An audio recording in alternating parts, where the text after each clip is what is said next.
Okay, so we will call the meeting to order for the regular council meeting for Monday, October 20th, or just went back a month in time, Monday, November 20th, at 7 p.m. here in council chambers. So I will ask everyone to rise if you're able for the singing of O Canada. O Canada, our home and native land, true patriot love in all of us command. Car ton bras sait porter l'épée, il sait porter la croix. Ton histoire est une épopée des plus brillants exploits. God keep our land glorious and free. Oh, Canada, we stand on guard for thee. Oh, Canada, we stand on guard for thee.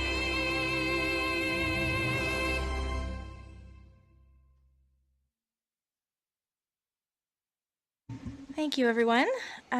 So welcome to folks viewing at home and to members of the gallery.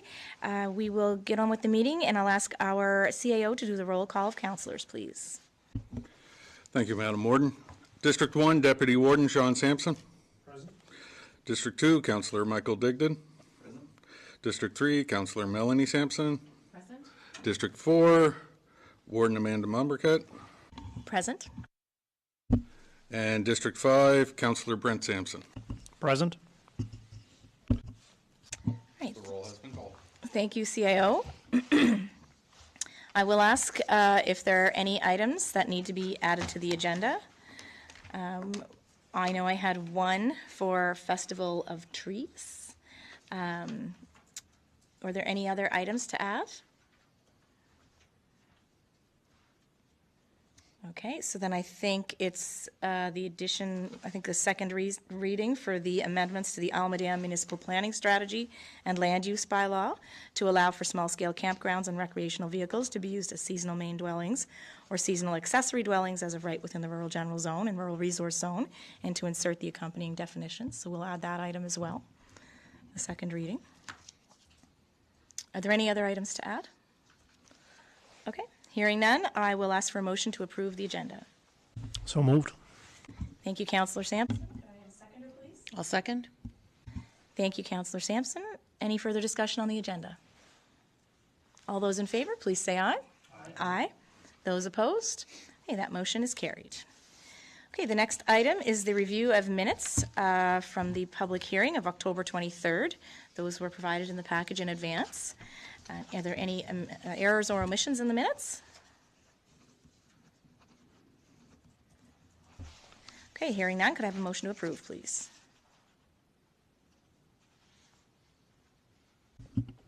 I'll make that motion. I'll second it. Thank you, councillors. Are there any other discussion on that item? Okay, all those in favor, please say aye. Aye. Those opposed? All right, that motion is carried. So the next item on the agenda is the review of the regular council minutes from October 23rd, 2023. And if there's no errors or omissions, I'll ask for a motion to approve.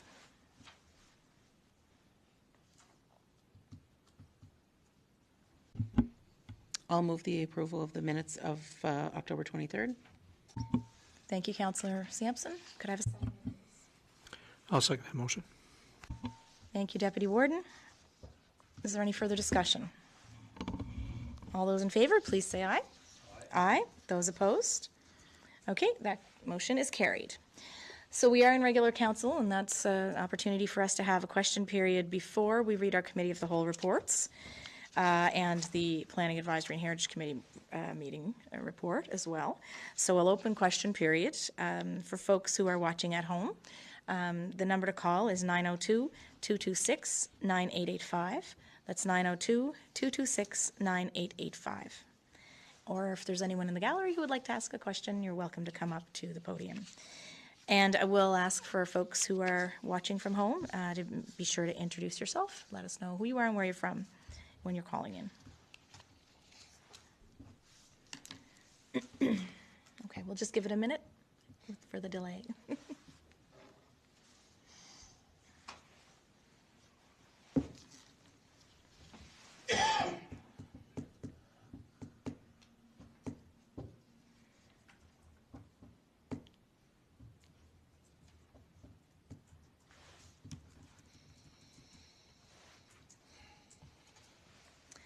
Okay, so it's pretty quiet. I think we'll move on with the agenda. So we'll move on to committee reports, and for this one, I will refer to our Deputy Warden for our Committee of the Whole report. Thank you, Madam Warden. The committee met on November 6th of 2023. The committee discussed the Calvin Presbyterian Church grant application for the Type 1 infrastructure grant funds in the amount of $2,147.81. I move that Council accept the recommendation from the Committee of the Whole to approve the Calvin Presbyterian Church grant application for the Type 1 infrastructure grant fund in the amount of $1,000 and be fully allocated from the District 5 funds. Okay, the motion's been made. Could I have a seconder, please? I'll second that motion. Thank you, Councillor Sampson. Any further discussion on that item? All those in favor, please say aye. Aye. Aye. Those opposed? Motion carried. The committee discussed the Destination Cape Breton Memorandum of Understanding with the municipalities. I move that Council accept the recommendation from the Committee of the Whole to approve the MOU among the 5 Cape Breton Island municipalities and Destination Cape Breton. Could I have a seconder on that motion? I'll second that motion. Thank you, Councillor Digdon. Any further discussion? All those in favor, please say aye. Aye. Aye. Those opposed? Motion carried.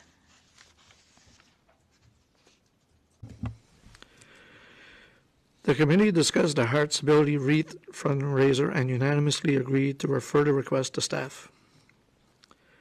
The committee also discussed the response from the Department of Natural Resources and Renewals regarding the deer population and unanimously agreed to refer the coordination of the meeting to staff. This concludes the Committee of the Whole report for the November 2023, and I move its adoption. Thank you, Deputy Warden. Could I have a seconder on that, please? I'll second. Thanks, Councillor Sampson. Any further discussion? Okay, all those in favor, please say aye. Aye. Those opposed? All right, that motion is carried. So the next item on the agenda is the Planning Advisory Heritage Committee meeting. So I'm not sure, Deputy Warden, if you wanted to cover that or if you and Councillor Sampson had discussed. Should have.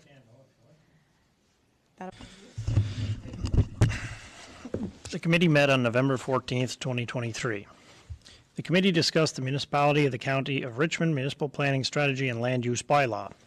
I move that the Planning Advisory Heritage Committee forward the proposed municipality of the Richmond Municipal Planning Strategy and Land Use Bylaw to Council and recommend the adoption of the documents while simultaneously repealing the former Municipal Planning Strategy and Land Use Bylaw addressing the development of wind energy, the Sporting Mountain and Shannon Lake Plan Area documents with the following amendments. A, zoning map in Lewisdale to follow the current extent of servicing. B, clarify that small accessory buildings do not need a development permit. And further move that council give first reading and schedule a public hearing. Okay, thanks, Councillor Sampson. Is there a seconder on that motion? I'll second that. Thank you, Councillor Melanie Sampson. Is there any further discussion? All those in favor, please say aye. Aye. Those opposed? Motion carried. This concludes the monthly report of the Planning Advisory Heritage Committee for the month of November 2023, and I move its adoption. Thanks, Councillor. Could I have a seconder, please? I'll second that. Thank you, Councillor Digdon. Is there any further discussion? All those in favor, please say aye. Aye. Aye. Those opposed? Motion is carried. All right, so we'll move on to the next item on the agenda, which is the first reading for the Municipality of the County of Richmond, Planning Strategy and Land Use Bylaw. So I'd be looking for a motion to give for council to give first reading approval for the Richmond County Planning Strategy and Land Use Bylaw, and further move to have staff to schedule a public hearing tentatively for December 14th at 6 p.m. is what we're looking at for the time slot for that. Would anyone like to make that motion? Yeah, I'll make that motion. Thank you, Deputy Warden. Could I have a seconder?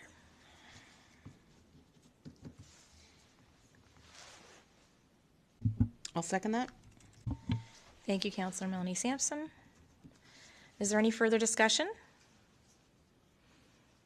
Okay. All those in favor, please say aye. Aye. Aye.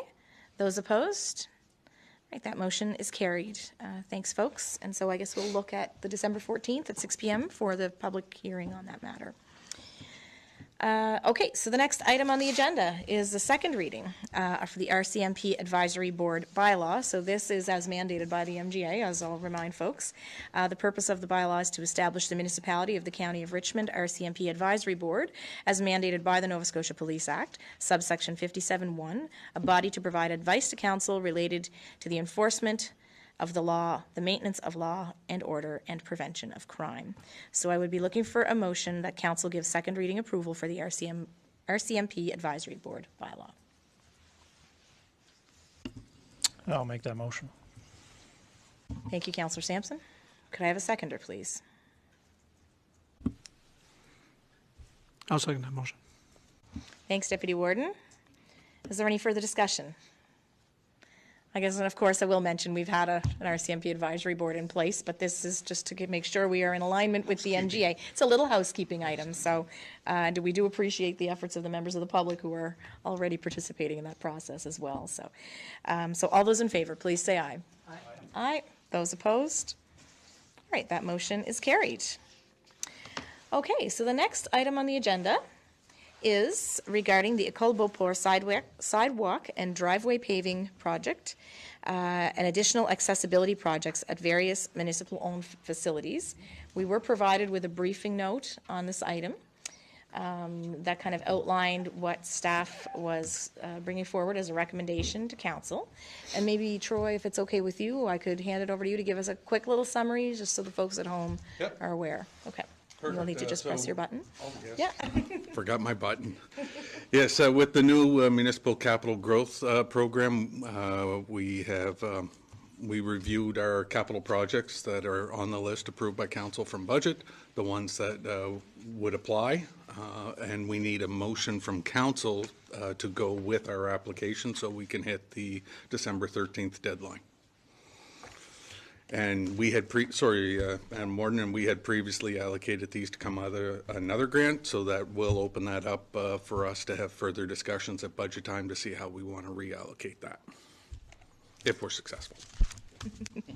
Okay, it's a big if at the end, but yeah. Worth stating, I guess.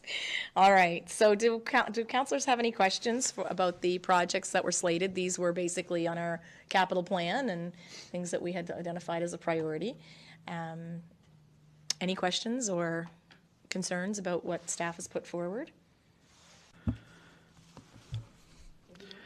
Yeah, not as much questions or concern, but just thanks, CEO, and to our Director of Public Works, Chris, and staff for acting on this so promptly.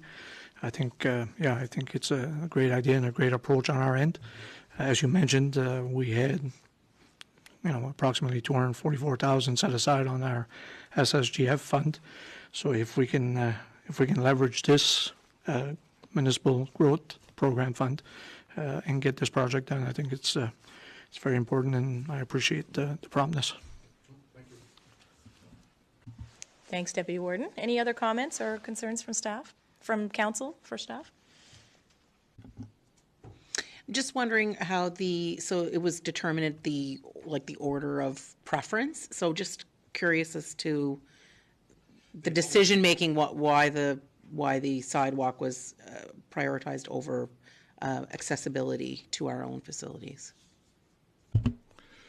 They just asked us to pick one, and I don't think, if they, right in their application, they said if you have multiple projects, you have to prioritize in case we only get one. So considering what we went through last year with trying to get the driveway and sidewalk and everything done here, we put that one to the top of the list. And there are still other grant avenues that we can use for accessibility as well. Okay, thank you, Troy. Yeah, and I think when you look at the total numbers, I think the sidewalk project is higher in value, so it's best for us to try to go with that approach first, and then, yeah, use other funds for the accessibility program. Yeah, yeah, yeah. Thank you. Bang for our buck, right? We're looking to try to make those dollars stretch as far as possible. Okay, so we'd be looking then for a motion to supporting the application to the province's municipal capital growth program for the Highway 206 to Ecole-Beauport Municipal Office Sidewalk Extension and the Accessibility Municipal Facility Upgrades, prioritized in that order. So would someone be willing to make that motion? I'll make that motion. Thank you, Deputy Warden. Could I have a seconder? I'll second. Thank you, Councillor Digdon. Is there any further discussion on the memo from staff on this matter? Okay, so all those in favor, please say aye. Aye. Those opposed? And that motion is carried. Thanks, folks. Hopefully we'll be successful in those applications. Let's hope. Let's hope. Okay, so I have a few items next on the agenda, just that I thought I should provide an update back to council and to the public regarding a couple of events that have taken place recently. So about 2 weeks ago, the first one was the Nova Scotia Federation of Municipalities Fall Conference. So we attended this about 2 weeks ago. Myself, the CAO, and Councillor Digdon were able to attend the sessions in Halifax. It did include the sessions did include the NSFM annual general meeting, which means a newly elected board is in place now. So just maybe a thanks to Mayor Brenda Chisholm-Beaton for her time as the chair, the president of that board, and a congratulations to Carolyn Bolivar-Getson, Mayor of the District of Lunenburg, for taking on the mantle and of president for NSFM. So her vice president is Sandra Snow, Mayor of Kentville, who was acclaimed, and of course Brenda remains as the past president. I will say, from my perspective, there were some really excellent sessions on housing, diversity, and innovation. I, have discussed with a number of the board members, about some recommendations on ways to improve the conference, and I know they always are looking for that kind of feedback. And the first, of course, in my mind, is to shorten it. It spanned over a 4-day period, and it was, it started like the Monday evening, and then or the Tuesday evening, and then went all day. And actually, it started the Tuesday afternoon, technically, because there was a 4-hour session on policing, which I know is is something that's evolving right now, so the time was needed, so I understand that. But then, so kind of a pre-conference activity, but then there was the the evening sort of registration, and then all day Wednesday, all day Thursday, and then half the day Friday. And it's, from my perspective, that's taking us out of the county for a very long period of time, when I think there are some opportunities to shorten it. I am also going to, recommend that they incorporate a site visit to the legislature, or multiple site visits to the legislature as part of their program. Everybody does it anyways, and rather than skipping a session, I would like to know that it's, something that is part of the agenda, and frankly would be good for provincial municipal relationships anyway. And of course, the other thing that I want to recommend to them and would like to get your thoughts on is to enable shared registration. So right now, with our travel policy, we must attend at least 80% of the conference, which makes total sense in order for us to be reimbursed. However, when conferences last 4 days, it becomes really difficult, and people are burning through vacation to do that. I know that's what I did. So I'm wondering if would that make sense to some of you folks around the table, that perhaps, like, what if we could have 2 folks from our, somebody attend Tuesday, Wednesday, you know what I mean? Or or two, and then somebody else attend Thursday, Friday, do you see something like that as being workable or of value to you, do you think, or? I don't want to push it forward if it's. Madam Chair, if I may, I was just talking to one of our partners here in Cape Breton, and with the CEPI conference last week, they did exactly that for the members of their staff. I think that was 3 or 4 days, so they had different staff going on different days, so they could all hit different topics based on what their area was, et cetera, right? So it's something worth considering, and could easily go back to bylaw and policy for further discussion. It could go to bylaw policy, but right now, currently, the way the registration works is you register for the whole conference, as opposed to saying, you'd go for a couple of days, I'd go for a couple of days. I know, I agree, especially when you have, oftentimes in council, people who have day jobs as well, that it's really difficult to get that time. Like I would have liked to have gone on Thursday and Friday. I could have made that work, but I couldn't go all of the days, so then it kind of takes you out of the running to go.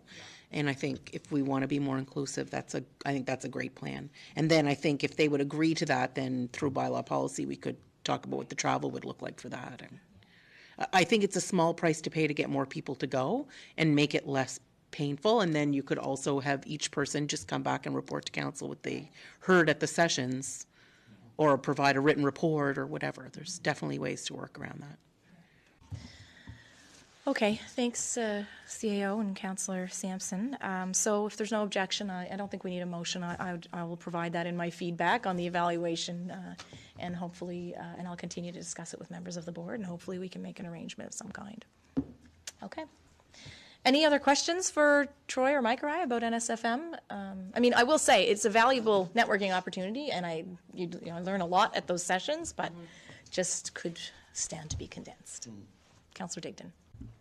Yeah, I agree. It was, it really was. It's, it's part and part. There's, it's a lot to take in a very short time for some of the subjects, but at the same time, there's subjects that don't really, I guess, affect each municipality individually. So, I think part of the, I think something we could also consider, if we can't do that breakup of 2 days and 2 days, is that, a conference like this might be something where we want to be a little less lenient on the 80%, more lenient on the 80% of, because again, on Friday, there really wasn't a whole lot, and on check-in day, there really wasn't a whole lot that was, of, I don't like to say of usefulness to our county, but really and truly that we weren't missing a whole lot by skipping out on the Tuesday or on the Friday, and Wednesday and Thursday was the core. So I guess, on something that, I think just on something that long, on an event that spreads over 4 days, then we may want to. Sure. So let's hear from NSFM then, and then go from there. Councillor Sampson.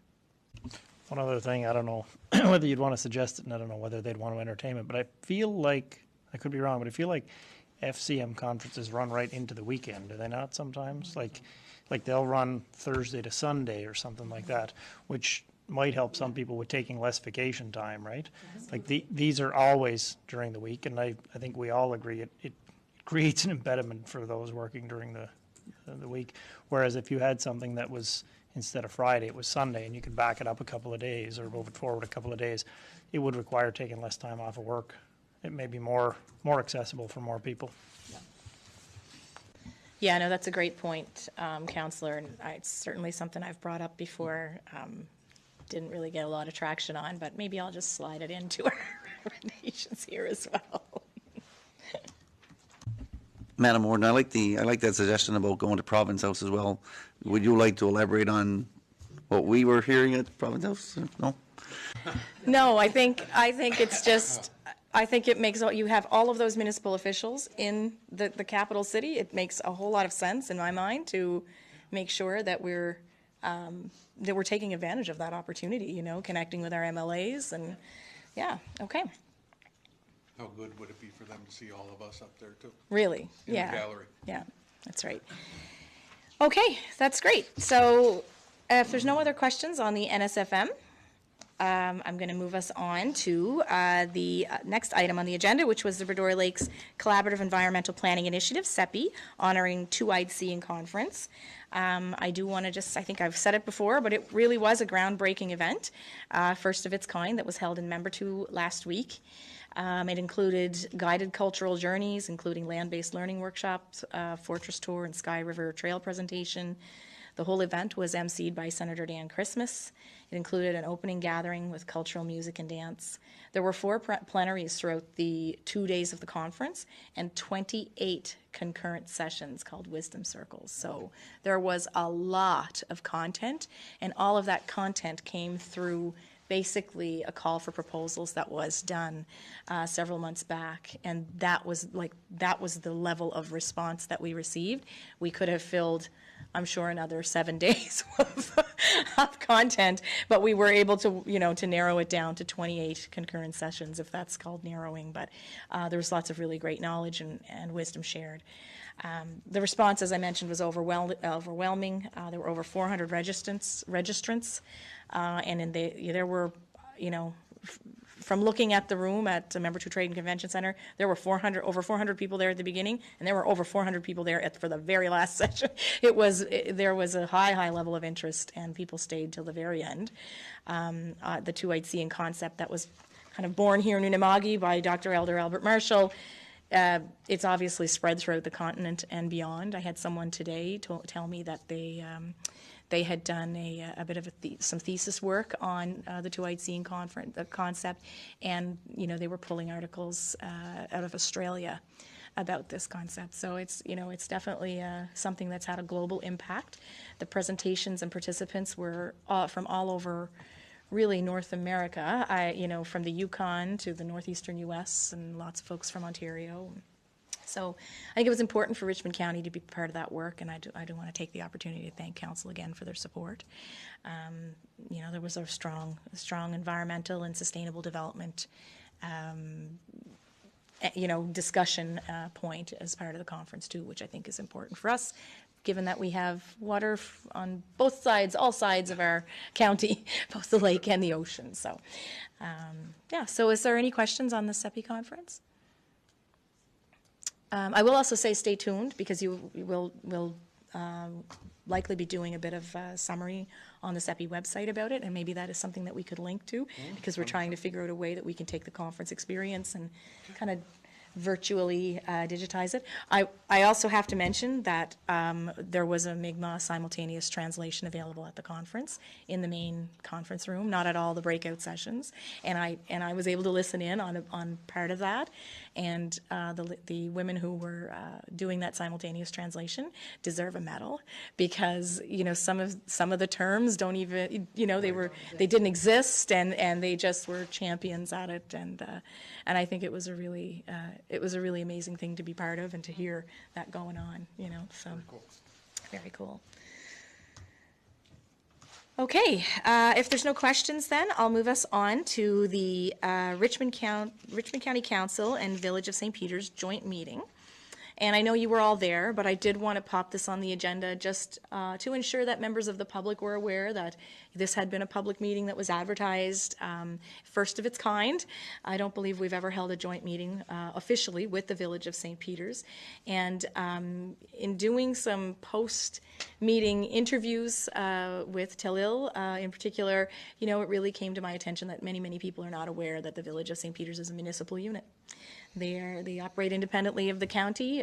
We have a relationship, historical relationship that has been primarily limited to taxation collection and special projects. But certainly I know from our strategic plan, we heard loud and clear from the public that they wanted stronger relationships with local governments.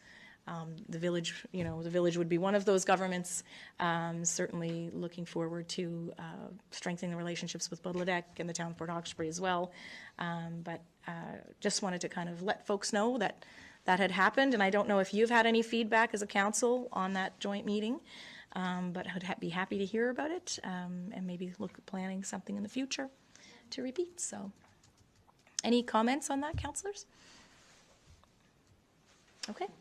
Great, thanks for indulging me. I just wanted to make sure that was kind of part of one of our regular agendas as well. so folks would be aware. Okay, so the next item on the agenda is, I'm going to hand things over to Troy for an update on Reflections of Richmond, the Staff Long Service Awards and Recognition. So over to you, Troy. Thanks, Warden. Yes, last Saturday we had the opportunity to get together down in La Picasse, and it was a great night to recognize, well, there were 9 people sharing 155 years of service to Richmond County, and we got to reflect on very much their dedication and service. So many of our staff born and raised here, and there's just that added bonus of getting to work for your community, work for your neighbors, work for your the family, and it was, well, 3 of them alone had over 75 years of service, which is great. Some of them sadly could not be there. We had the warden, deputy warden, and Councillor Digdon there as well, which was great because, again, we are one team here and we're trying to find those opportunities to bring staff and council together. We all work for the residents together. We all have different roles, and we're just building on those strengths. But a couple of them could not make it, and we're hoping that before the Committee of the Whole in December, when the directors are here as well, that we can finish off the 3 or 4 that need certificates and their plaques. And we finished the night off with, through the Wellness Committee, which was another initiative that came from this table as well and from the staff, supported by council. And it was awards within the staff for champions in different areas of the staff. So who brings people together, who is the knowledge guru, who is this. So the staff voted amongst themselves for it. And it was a great way to end the night because it was awards for the staff by their peers. And it was just a really, really nice way to see the staff recognize some of their own. So again, wonderful night. I appreciate everybody that was there and the support of council as we work on the culture and celebrate the years of dedicated service of our staff to this county. So thank you. Thanks, CIO. It was a really great opportunity to connect for sure, and thanks to you and your team for making the effort to do that. I think it's important. I was wearing a Santa Claus hat because I was at Festival of Trees until about 5 minutes before that started. But anyways, it was a great evening and I think a good practice to reestablish. So thank you very much. Any questions for Troy on that item? Okay, so the next item on the agenda is correspondence. We had none with action required, but there are 2 items just for your information, and I know you would have seen them on email copies going out as per, I guess, the process we had all agreed upon when letters of support come in, or requests for letters of support come in, if it aligns with, things that, we've kind of said are okay in our strategic plan. Generally, I've been providing those letters of support. We just want to make sure that they do land on the agenda as well, so that folks in the public are aware that those letters are being provided. Any questions on those? Okay. The next item is the review of action items, and again, this is for information only. Were there any questions on the review of action items? Okay, so hearing none. The next item are the items added. So the first item was on the St. Peter's Festival of Trees, and really I just wanted to add that because I wanted to say publicly a thank you to the municipality, the municipal staff here for putting a tree in, and specifically the tree was to collect donations for scarves and hats and mittens that can be given to... I forget which charity it's going to. Yeah, it is so headed for a particular charity, but yeah, so it was a really great opportunity to, for the municipality to participate in the community event, but also to find a way of using that event to give back to the community. We had a little over 400 people through the Lions Hall that day, and I think a wait list for the trivia that evening. So wow. It was a busy weekend in St. Peter's and lots of goodwill to go around. So please extend my thanks to the staff. Will do. That would be great. Okay. Yep. So then the next item on our agenda is Sorry, did anybody have any questions about that? I forgot to check in. Okay. So the next item on the agenda is the second reading for the amendments to the Alma Dam Municipal Planning Strategy and Land Use Bylaw to allow for small-scale campgrounds and recreational vehicles to be used as seasonal main dwellings or seasonal accessory dwellings as of right within the rural general zone and rural resource zone, and to insert the accompanying definitions. So, the public hearing was just held, and so I would like to, I guess, look for a motion to approve the second read. Sorry, I didn't realize the motion was going to happen, so I will declare my conflict and leave. Sure thing. Before you do. You're right. Thanks, Councillor Melanie Sampson. All right, so we'd be looking for a motion to approve second reading for the amendments to the Alma Dam Planning Strategy and Land Use Bylaw regarding small-scale campgrounds. Yeah, I'll make that motion, Madam Warden. Thank you, Deputy Warden. Could I have a seconder? I'll second that motion. Thank you, Councillor Brent Sampson. Is there any further discussion on this item? Okay, all those in favor, please say aye. Aye. Those opposed? Okay, that motion is carried. Thanks, folks. And Councillor Melanie Sampson is returning to the table. So the next item on our agenda is the question period. So again, this is restricted to the remainder of the agenda following the committee reports. And the phone-in number is 902-226-9885. It's 902-226-9885. And we'll just give it a few moments in case there are any questions.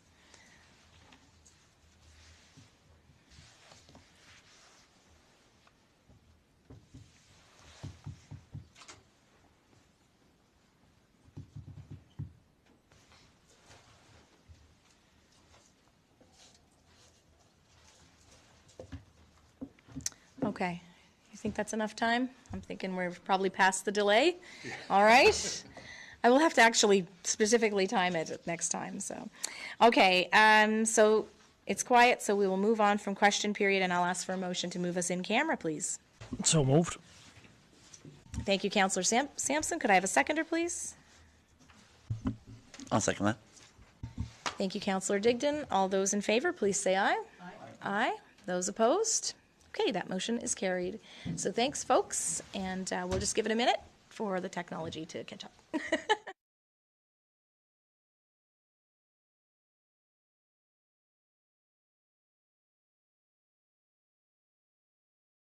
So we're back in public session, and I believe we don't have any recommendations to bring forward at this time.